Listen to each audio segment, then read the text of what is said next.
Isang Batangkenyong walang takot. Walang Walang inuurungan. Umabot ng 1 year, nagsara na. Jake Magnus. Jake Magnus TV nga po pala, isang Batanggenyong walang kinakatakutan at walang inuurungan sa paghihimay ng mga napapanahong balita dito sa ating bayan.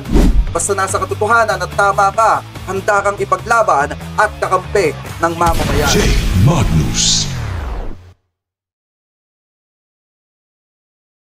Na kung saan mga kababayan ang sabi kasi niya doon, nagugutom daw ang sambayan ng Pilipino. Ngayong panahon ni PBBM. Ngayon mga kababayan, ginamit din yung issue nung pagpoprotesta at pagrarally ng mga manubela, pisto, patungkol po dun sa jeepney modernization mga kababayan. Na kung saan di ba ang isinisigaw doon, akala daw ng mga jeepney driver, si PBBM ay para sa mahirap.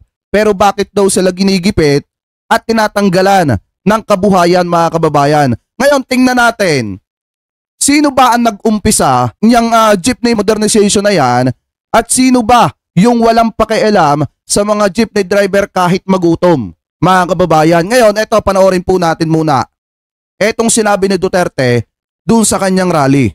Hindi lang mahal ang bigas. Ang issue ngayon is gutom ang Pilipino. Ngayon, sabi niya rito, hindi lang daw mahal yung bigas. Ang issue daw po dito mga kababayan, gutom daw ang mga Pilipino. Ayon kay Duterte mga kababayan. Ngayon, pakinggan natin yung sinasabi dito nung isang netizen. Ito kinikredit natin kay Makoy Guzman 22. Ano po ito, pakinggan natin yung sinasabi niya. Bakit? Nung panahon mo ba busog ang mga Pilipino? Oo. Nung panahon mo kayo lang ang busog.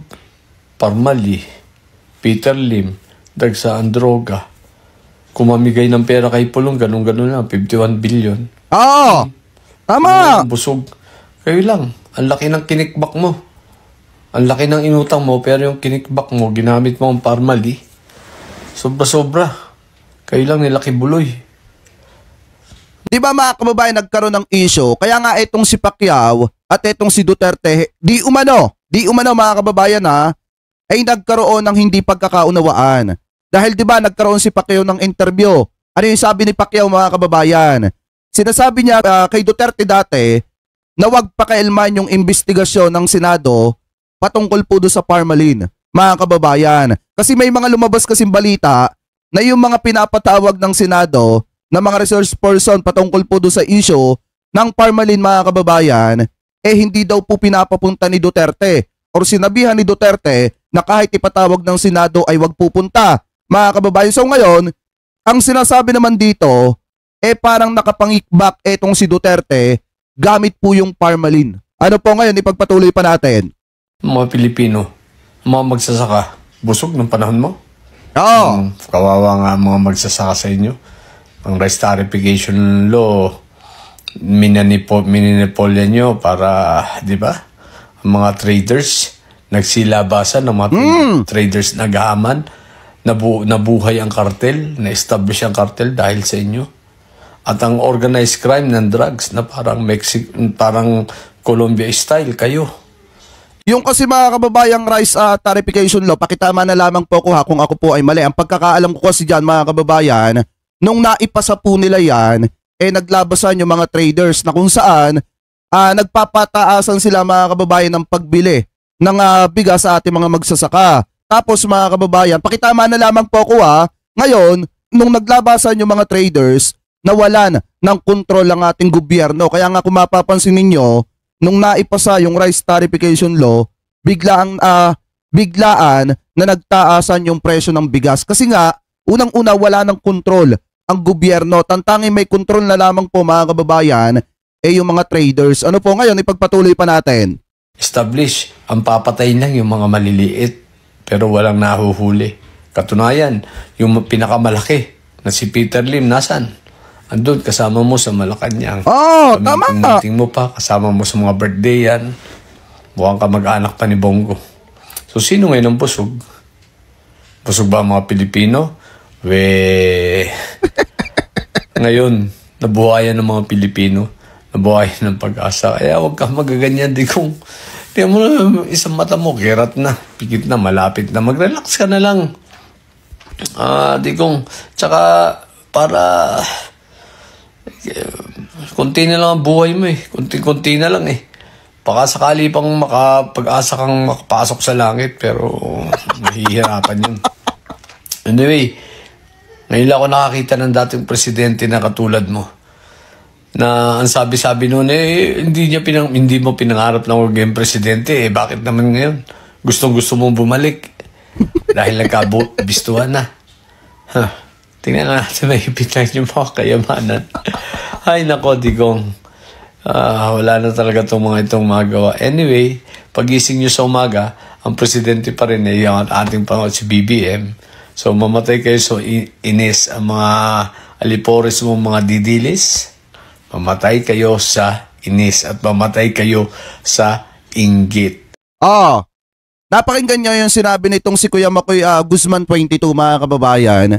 Ano po, kasi kung makikita nyo, nung panahon kasi ni dating Pangulong Duterte, di ba, tinutukan niya yung war on drugs. Sino yung binawian ng buhay doon, mga kababayan? Yung mga pobre na katulad po natin. Yung isang tinutukoy na drug lord, mga kababayan, or yung malaking isda, sa madalit salita, big fish, mga kababayan, na si Peter Lim, kasama po ni Duterte. Ano po, at nakasama pa nga ni Duterte sa pag-aanak sa kasal, mga kababayan, di umano. Ngayon, tingnan nyo mabuti kung sino yung maraming mga nagawang hindi maganda nung siya ay namumuno. Si Duterte. Ngayon, ipagpatuloy pa natin. Nung sinabi ni Duterte dun sa maisog rally po nila sa Dumaguete, ipinost po ito ng mga alipores ni Duterte para gamitin na paninira kay PBBM. Yung isang matanda, mga kababayan, na kasama ng Manubela. Ano po, nung samahan ng Manubela na nag-rally, mga kababayan, dahil nga sa jeepney modernization na kung saan ang layunin naman para mabago po yung ating mga sasakyan. Dahil unang-una, mga kababayan, alam naman po natin na yung mga jeepney, lalo na yung mga usok noon, mga kababayan, talagang nakakaapekto sa taong bayan. Hindi lamang po noon, mga kababayan, yung usok po noon, talagang pag tinamaan ka, malaki ang posibilidad na magkasakit ka po sa baga. Ngayon, mga kababayan, hindi naman sa against ako sa mga jeepney driver natin. Napakalaki ng respeto po natin dyan. Ang inaano lang kasi natin dito, binabago lamang po. Ano po, hindi naman totally inaalis. Binabago lamang, mga kababayan. At dahil dyan, nagprotesta yung mga Manubela, Piston. Pakitama na lamang po ako, piston o pistol. Pakitama na lamang po ako ha. Ngayon, ginamit nila itong video ng isang matanda na sumisigaw na nabudol daw ni PBBM. Ang mahirap ang nagluklok sa kanya kung naroon siya ngayon. Kaya dapat ang mahirap ang unahin niya. BBM! Ito, matandang ito na nabudol mo habang kampanya. Ito, tingnan mo ako. Ang trabaho ko sa LTFRB Liaison. Kung ang ginawa kong ito, magiging sa ng aking pagkawala bilang liaison. Ayaw, piston. Pistons. Yon. Na kung saan nagrally yung Pistons and then etong Manubela. Ginagamit nila yung isang matanda na sumisigaw na nabudol daw ni PBBM. Uulitin ko, mga kababayan ha, hindi lang po si PBBM or hindi lang administrasyon ni PBBM yung nag-umpisa po niyan. Kung hindi, yan po ay nag-umpisa, yung jeepney modernization na yan po ay nag-umpisa sa administrasyon ni Duterte. Kaya nga nasabi ni Duterte, eto lang yung nakakapagtaka. Ngayon sila sumisigaw ng ganito, na nabudol ni PBBM. Si PBBM walang sinasabi against sa mga jeepney driver po natin. Pero si Duterte, ano yung sinabi ni Duterte? Kung hindi kayo susunod sa akin, magsawa kayong mamatay sa gutom, wala akong pakialam sa inyo. Diba? Mismong sinabi po yan ni Duterte. Anyway, mamaya papakita ko sa inyo. Alasin ko ng madaling araw, nagwagwagdor. Ano nangyari sa akin ngayon? Nagmamakaawa. Ang isang tinatanong ko, anong dugo na nanalaysay sa kanyang ugat? Marcos ba? Ang alam ko, basta Marcos, mabait, makahirap. Hindi mapatay ng kapwa Pilipino ng gutom. Matulungin ang Marcos. Siya, ano nanalaysay sa dugo niya? Totoo ba ang chismis? Ngayon, mga kababayan, nung pinakalat nila yan, siyempre tayo naman, susupalpalin natin yan. Uulitin ko sa inyo, hindi kay PBBM nagmula or hindi sa Marcos administration, nagmula mga kababayan, yung jeepney modernization na yan. At uulitin ko, kahit nagrarally sila ng ganyan, kahit pinagsasalitaan nila ng ganyan si PBBM, never silang pinagsalitaan ni PBBM ng pabalik na masakit na salita. Hindi katulad nito mga kababayan. Eto, pakinggan nyo. Yung speech dati ni Duterte patungkol po dyan sa jeepney modernization na yan mga kababayan. Eto, pakinggan po natin. Kinig kayo ngayong piston, intindihin ninyo mabuti. Hindi ako papayag. Alam mo, pag ako ang presidente may naiwan 4 years, either patayin ninyo ako o sumunod kayo. Hindi ako upo dito pagsalita ng presidente kung hindi masusunod ang batas. Magpapatayan talaga tayo. Binibigyan lang ni Pangulong Duterte ng taning ang mga driver para sumunod sa itinakdang jeepney modernization program ng Department of Transportation. January 1, pag hindi nyo na modernize yan, umalis kayo. Mahirap kayo. Sige. Magtiis kayo sa hirap at gutom. Wala akong pakialam. Kita nyo ha? Ano yung sabi ni Duterte? January 1, dapat umalis na kayo. Sabi ni Duterte, mahirap kayo? Pwes, magtiis kayo sa hirap at gutom. Wala akong pakialam sa inyo. Tingnan nyo mabuti mga kababayan si Duterte. Yan ba ang sinasabi na may malasakit dahil nagugutom yung mga kababayan po nating Pilipino sa panahon ng Marcos administration? Tingnan nyo mabuti mga kababayan. Ano yung sabi ni Duterte sa mga jeepney driver na nagrally dati dahil nga po dyan sa sa jeepney modernization na yan? Sa kanya nagsimula yan mga kababayan. Panahon pa ni Duterte, isinusulong na po yung yung jeepney modernization na yan. Ngayon lamang po pinag-abutan mga kababayan nung panahon ni PBBM.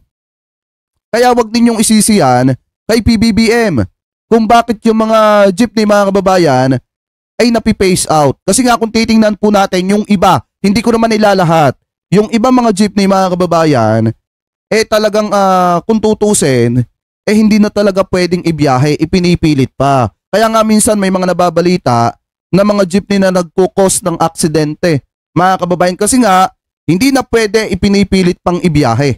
Ngayon mga kababayan, kaya po binabago, para din po sa seguridad ng mga pasahero, mga kababayan. At unang-una, para mabawasan din yung pollution, ng hangin dito po sa ating bansa. Ngayon, ng usok dito po sa ating bansa. Ngayon mga kababayan, hindi po yan kay PBBM nagmula. Ang una pong pinagmula niyan ay si Duterte. Kaya nga ganyan ang sinabi ni Duterte kasi nga, nung panahon na yan, nagrarally po yung mga Pistons at saka po itong Manubela at yung iba pa. Mga kababayan, ano po ipagpatuloy pa natin? Ang hindi raw susunod, ipapaaresto. Arestuhin ko talaga kayo.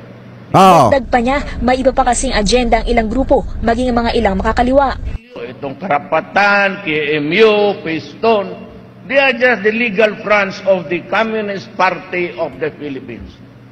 Kaya nga pinag-adri mo, CPP, NDF, pati the NPA, the New People. Kita nyo, nired tagging pa kayo. Si PBBM hindi gagawin sa inyo yan.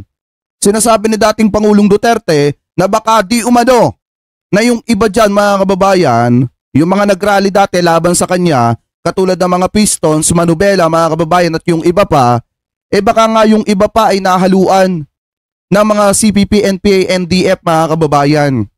Diba? Si PBBM hindi sinasabi sa inyo yan. Magrally kayo hanggat gusto ninyo. Walang problema mga kababayan.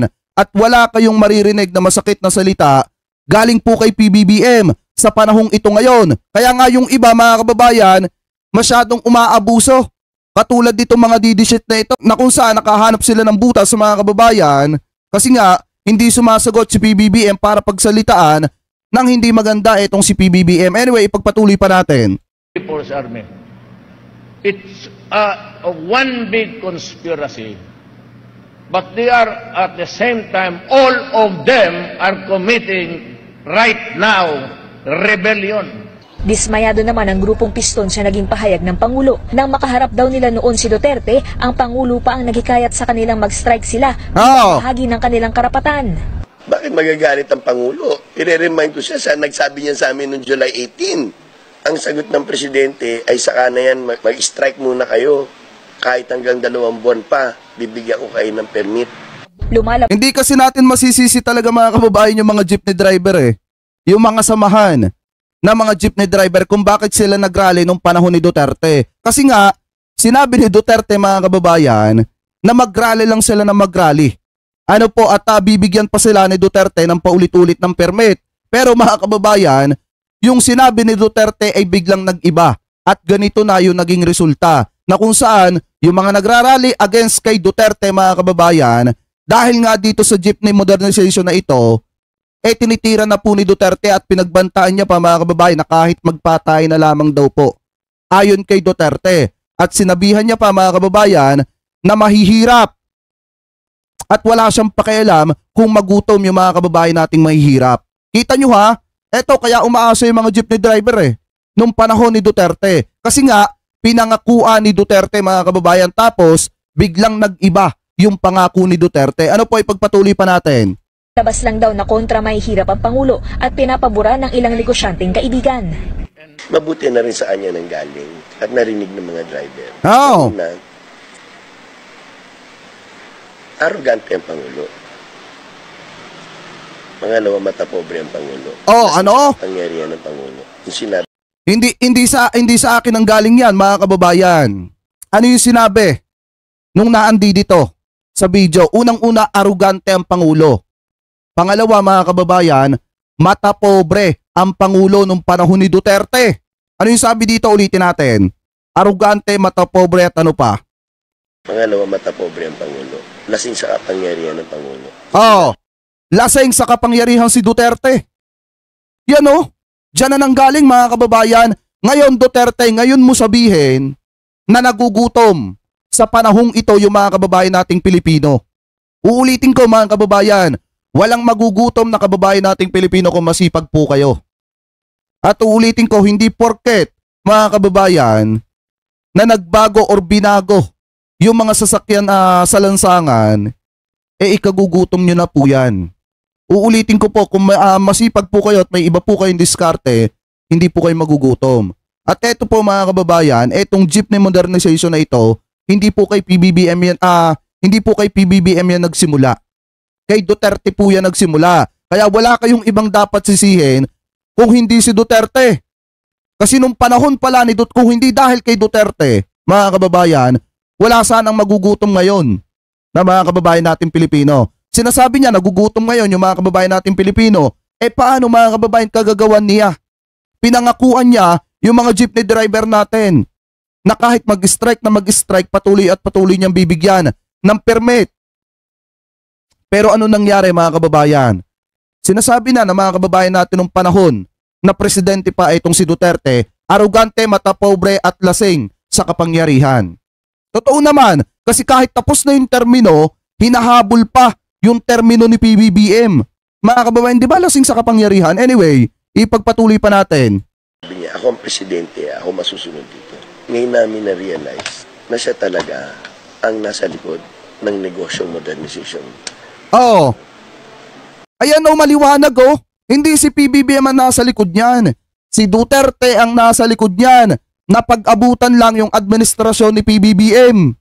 Ayan ulitin pa natin ng konti. Na ito.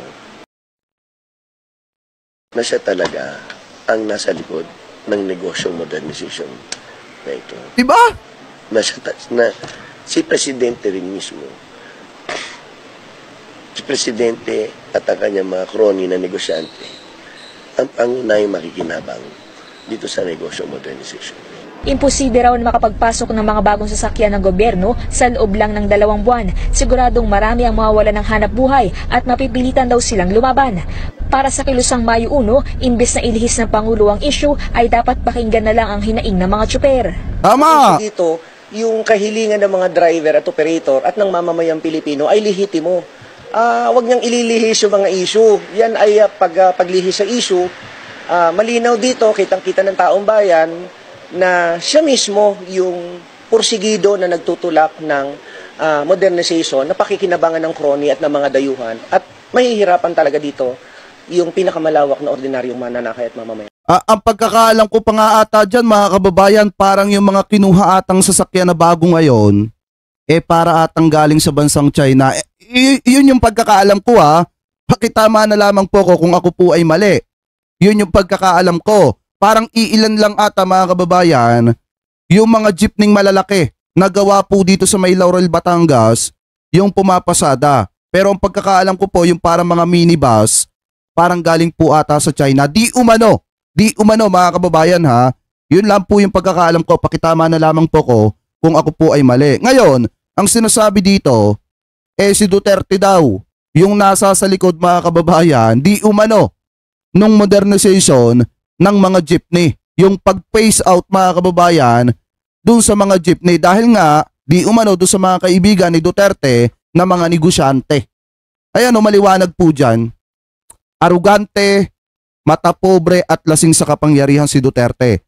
Ayon po dito sa mga jeepney driver, sa samahan ng mga jeepney driver. Hindi po sa atin ang galing yan mga kababayan ha. Diyan po nang galing yan.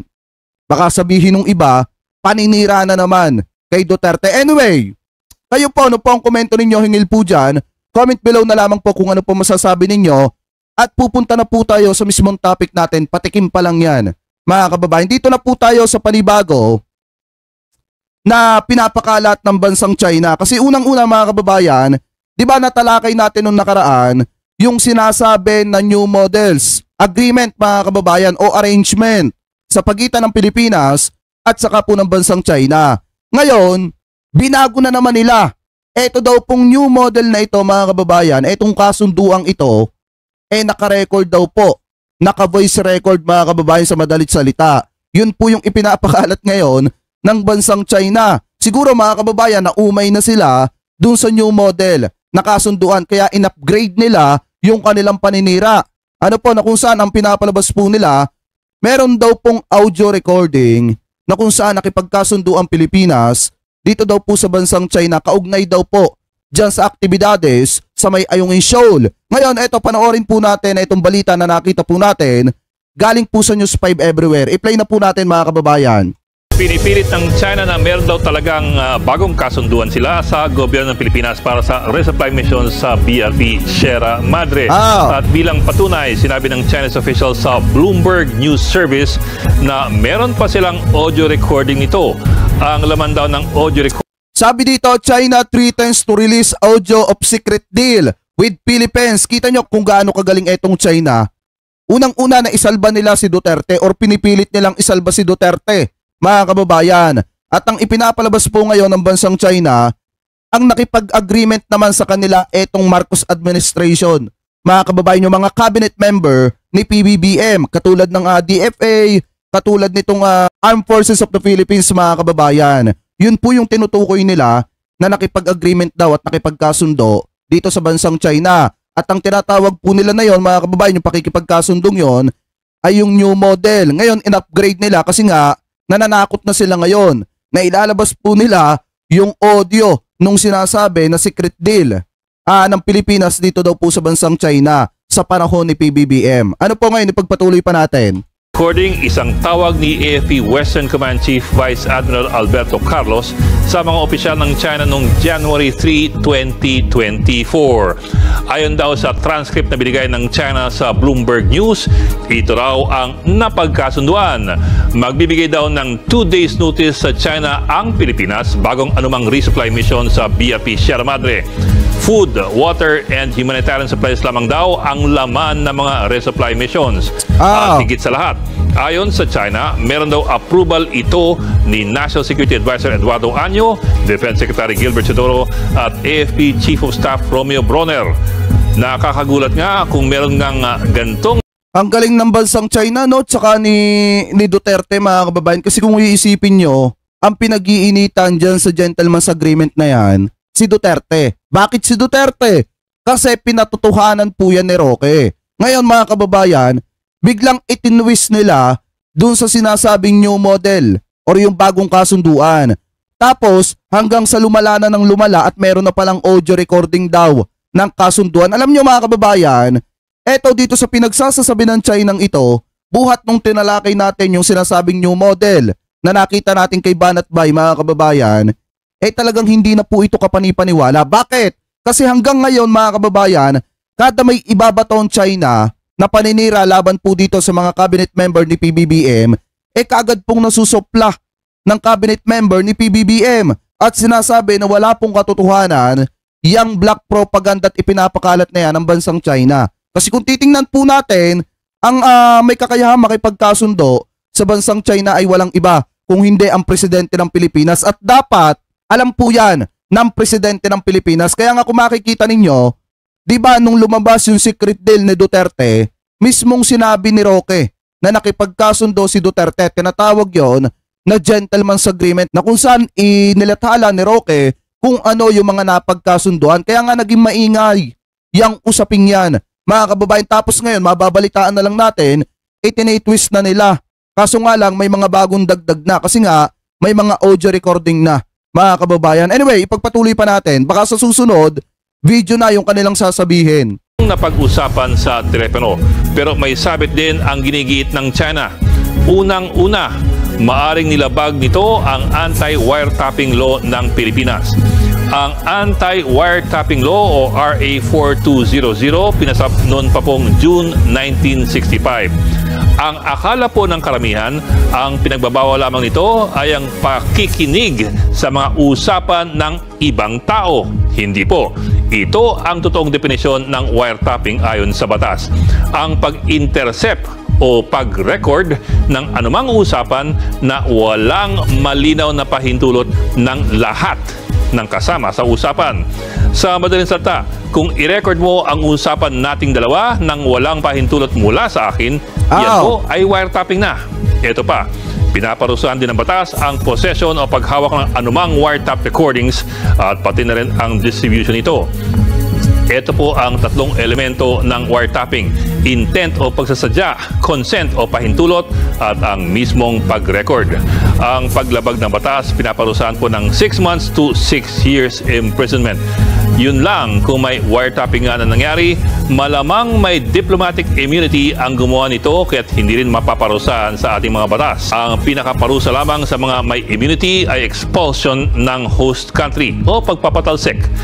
Problemado rin ang isa pang bagay, may problema pa po sa isa pang bagay, ang pag-uusap ng China kay Vice Admiral Alberto Carlos ng Western Command.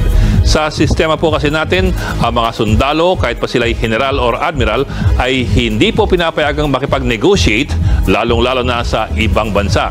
Ang AFP ay maaaring magpatupad lamang ng patakaran at ng batas at hindi gumagawa ng sarili nilang diskarte. Yan po ay jurisdiksyon ng presidente, ng kanyang kinatawan o ng Department of Foreign Affairs. Kung sakaling totoo itong pahayag ng China, labag na po ito sa protocols ng AFP at ng Department of National Defense. Tingin ko dyan mga kababayan, kung may ilalabas etong bansang China na recording, siguro deepfake din yan.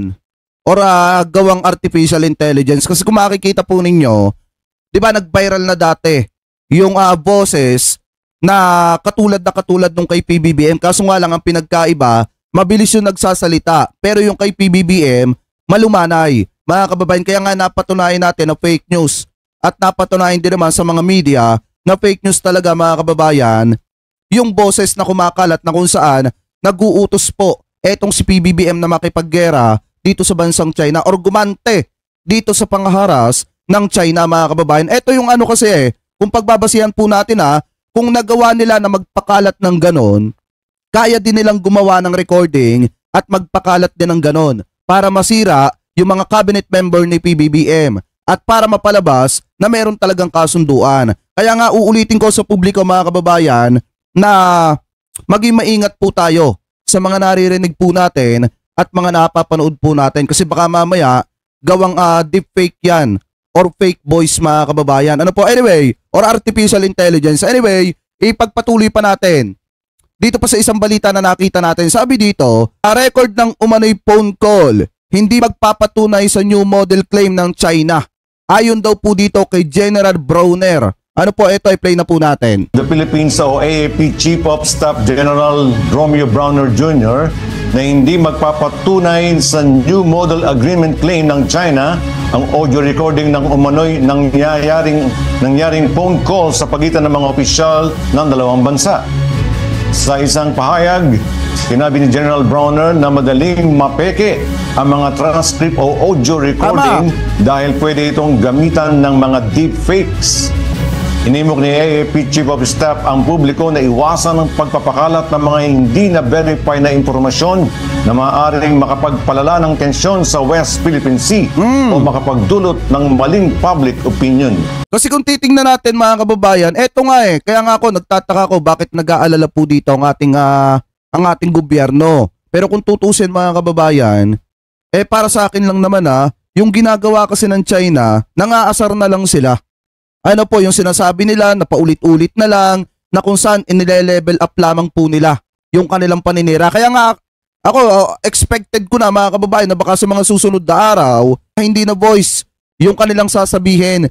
Baka sabihin nila sa mga susunod na araw meron na sila mga kababayang video, meron na sila mga documents mga kababayan. Baka nga yun na yung sabihin nila sa mga susunod na araw para lamang po linlangin ang ating gobyerno. Para linlangin ang sambayan ng Pilipino at palabasin na mayroon talagang kasunduan nung panahon ni PBBM mga kababayan at para mapagtakpa naman at hindi na mapag-usapan yung gentleman's agreement ni Duterte sa bansang China. Anyway mga kababayan, ipagpatuloy pa po natin dito sa isa pang topic na nakita po natin pero maliwanag naman po dito ang sinabi nitong si General Browner Jr. na kung saan mga kababayan malaki talaga ang posibilidad na kung ano yung ilalabas po nilang audio mga kababayan malaki ang posibilidad na fabricated na or edited na mga kababayan or talagang ginawa na po nila para masira ang ating gobyerno. Anyway, ipagpatuloy pa natin na itong usapin po natin na kung saan eto pong DFA ay nagbabala na po patungkol daw po dito sa false narrative ng China. Hingil daw po sa umano'y new model arrangement dito daw po sa may Ayungin Shoal. Ano po ngayon, pakinggan po natin. Nagpaalala ang Department of Foreign Affairs na huwag maniwala sa mga false narrative o mga peking impormasyon. Inihag ito ng GFA kaugnay sa ulat na inilabas na... Ayon, Romanov. Romanov o Romanov? Parang ganon yung pamilya Romanov ata yun mga kababayan, yung binitay. Ano po, di ba si Baste parang nagkaroon siya ng speech doon sa isang rally mga kababayan na kung saan nabanggit niya doon yung Romanov na baka mapatulad di umano etong si PBBM at yung kanyang pamilya na binitay po mga kababayan. Parang ganon yung sinabi nitong si Baste. Kaya nga kung tutusin mga kababayan, yung kanilang ginagawa ngayon talagang sukdula na paglaban na sa ating gobyerno. Ano po, unang-una, hindi naman po sila oposisyon. Pero para sa akin mga kababayan, sila ay mga panggulo sa ating gobyerno na hindi makamove on at gutom sa kapangyarihan. Di umano, mga kababayan. Ano po, anyway, ipagpatuloy pa natin. Ng Chinese diplomat sa media ang umano'y transcript o audio recording na umano'y pag-uusap hinggil sa anilay new model arrangement sa Ayungin Shoal. Ayon sa ahensya, ang mga ganitong taktika ay layong magdulot ng kalituhan at pagkakawatak-watak ng mga ahensya ng gobyerno at ng mga Pilipino. Git pa ng GFA, dapat ay mahigpit na sumunod ang mga diplomat sa 1961 Vienna Convention on Diplomatic Relations kung saan nakasaad na kinakailangan nilang respetuhin ang mga batas at mga regulasyon ng kanilang receiving state. Una dito, iginiit ni Philippine Navy spokesperson for the West Philippine Sea, Commodore Roy Vincent Trinidad, na misinformation ang naturang ulat at hindi na nila papatulan. Iginit naman ni Defense Secretary Gibo Chodoro na tanging ang Pangulong Ferdinand R. Marcos Jr. lamang ang maaring pumasok sa kasunduan sa West Philippine Sea. Kaya nga mga kababayan, ako nagtataka dito sa bansang China lagi nilang sinasabi na nakipagkasundo si ganito, bakit hindi nila tukmuin at sabihin nila sa publiko para maging kapanipaniwala naman na si PBBM na agad na nakipagkasundo, hindi yung kung sino-sino pa na mga sangay o mga sekretarya ng ating gobyerno ang kanilang gagamitin. Mga kababayan, hindi nila tukmuin agad na si PBBM agad para tapos na ang usapin. Kita nyo nung lumabas yung gentleman's agreement ni Duterte, ang tinukmo po agad doon na nakipagkasundo daw sa kanila, kaya nagiging agresibo po sila mga kababayan, walang iba kung hindi etong si Duterte at etong administrasyon ni dating Pangulong Duterte. At yan naman po mga kababayan ay mismong pinatunayan po nitong si Roque. Ano po yung ngayon itinatanggi ng ating gobyerno, itinatanggi ng Marcos administration mga kababayan, pero yung kasunduan sa pagitan ni Duterte at ng bansang China mga kababayan, pinatotohanan po yan ni Roque mismo. Si Roque po mismo ang naglathala po niyan sa iba't ibang mga pahayagan. Kaya nga po pinaniwalaan niya ng sambayan ng Pilipino kasi nanggaling yan sa dating kasamahan nitong si Duterte. Cabinet member po niya mga kababayan etong si Roque, at si Roque po mismo ang nagpatotoo na may pinasok talaga na gentleman's agreement etong si Duterte, na napakalaki naman ng pagkakaiba dun sa nangyayari ngayon. Kasi yung nangyayari po ngayon, tinatanggi po yan ng ating gobyerno. Anyway, ipagpatuloy pa natin. Obviously, today's battlefield is in the minds of the people. The cognitive domain is the ultimate battlefield. So we need to understand there will be very little force-on-force actions. This will be a battle of information, of narratives, of shaping the perception of the people. We will not dignify reports like that. Again, it's a zombie story. Let's bring it back to where it rightfully belongs, to the grave. Anyway, pagpatuloy pa natin dito pa sa isang balita na nakita po natin. Eto pa, sabi dito, eto yung sinasabi ko kanina sa inyo. Audio recording ng umano'y bagong kasunduan sa West Philippine Sea, planong ilabas ng China. Ano po, na kung saan ito nga po yung pananakot nila at banta nila dito sa Pilipinas, na kung saan mga kababayan, talagang siguro pag hindi tayo sumang-ayon dun sa sinasabi nila, ilalabas po nila yung recording nung kasunduan. Na para naman sa atin mga kababayan, tingin ko lang naman, in my own opinion, baka gawa pong AI yan. Or di kaya naman mga kababayan, deepfake audio. Kung nagawa nga nila kay PBBM, kaya po nilang gawin sa iba't ibang sekretarya ng sangay ng ating gobyerno. Ano po ngayon, ipagpatuloy pa natin. May mananagot sa batas kung totoo nga ang audio recording tungkol sa bagong kasunduan ng Pilipinas at China tungkol sa West Philippine Sea. Git kasi ng Defense Department, tanging si Pangulong Bongbong Marcos lang ang pwedeng makipagnegosasyon sa China. Nasa frontline ng balitang yan, si Gio. Kaya nga po may tinatawag tayong mga state visit para mapag-usapan yung patungkol sa mga foreign policy mga kababayan, at para mapag-usapan din yung tungkol sa mga teritoryo at mga negosasyon ba mga kababayan ng dalawang bansa. Kaya nga meron tayong tinatawag na pagpunta ng presidente sa isang bansa para makipag-usap. At doon po nagaganap mga kababayan yung pakikipagkasundo. Kaya nga nagtataka ako dito sa bansang China na bakit ang ginagamit pa nila yung mga tulad dito, Armed Forces of the Philippines, DFA mga kababayan, at kung sino-sino pa. Kaya nga sabi ko kanina mga kababayan sa inyo, bakit hindi na lang nila tukmuin na si PBBM yung nakipagkasundo sa kanila kung tunay talaga yung mga pinagsasasabi po nila? Kasi presidente lang po talaga ang may kakayahan na makipagnegosasyon sa isang bansa mga kababayan. Presidente to presidente. Ano po ngayon, ipagpatuloy pa po natin. Robles. Dead story o hindi na dapat pag-usapan, ganyan inilarawan ni Philippine Navy spokesperson for the West Philippine Sea, Commodore Roy Vincent Trinidad, ang umano'y bagong kasunduan na pinasok ng Pilipinas at China. Nitong nakaraang Sabado, ibinunyag ng Chinese Embassy na meron anilang new model agreement silang pinag-usapan ng AFP Western Command para humupa ang tensyon sa Ayungin Shoal. Na-record daw nila ang detalye ng pag-uusap na yan, pero ayon kay Trinidad, we will not dignify reports like that. Again, it's a zombie story. Let's bring it back to where it rightfully belongs, to the grave.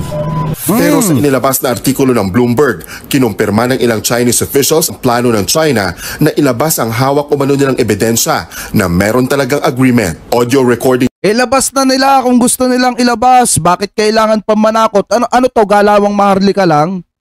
Galawang maharlika lang. Kung tunay talaga na may recording kayo, ilabas nyo na para mahusgahan na agad ng sambayan ng Pilipino. Hindi yung magagawa pa kayo ng mga ganyang klase ng trailer para lang matakot yung mga nasa gobyerno ng Pilipinas.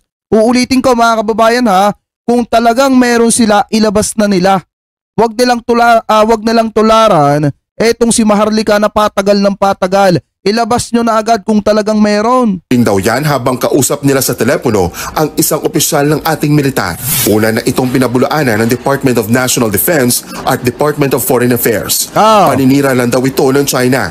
Ayon naman kay Defense Secretary Gibo Chodoro, mananagot sa batas ang mga opisyal na sangkot sa umano'y audio recording tungkol sa bagong kasunduan kung mapapatunayang totoo nga ito.